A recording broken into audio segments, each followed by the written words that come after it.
华视在地新闻继续来看中国，在1989年发生天安门六四事件，震惊全世界。如今30年过去了，中国一直企图要淡化六四的真相，但是当时学生运动的领袖无法度放袂记哩，像去坦克车到长双凯崩正，以及带领着学生撤退天安门的方中德，因一直拢无放弃要互世界了解真相。日这场的座谈会，因就讲到中国这几年来民运的发展，甲台湾前途的关系。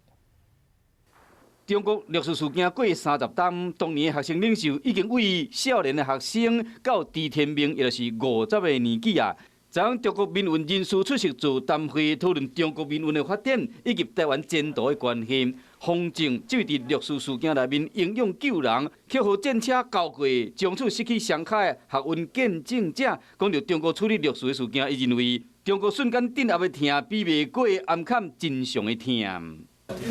我们当时6·4的学生从不相信中国政府会这样血腥镇压，到最后不得不接受这么一个残酷的这种现实。啊，更残酷的其实是在后面，就是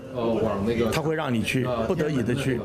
掩盖真相。六四运动时，带学生为天安门广场撤退学运领袖方中德，这是经过讲中国以结构性的暴力方式影响世界人对六四事件的回应，这已经是进行式。当时中国嘛伫台湾、新疆甲西藏借助受训，找机会要行动。实际上89年的时候，在天安门广场上，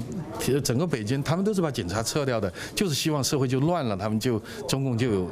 有借口来说我们要来维护秩序怎么样的，这个是中共一贯用的这种手法，但在89年失效了。以文化暴力的方式影响台湾，嘛是中国惯用的手法，就讲利用金钱的威力控制台湾媒体。不过，方中德认为讲，台湾少年一代有这个能力挡中国的侵入，毕竟台湾的少年人试过自由的空气。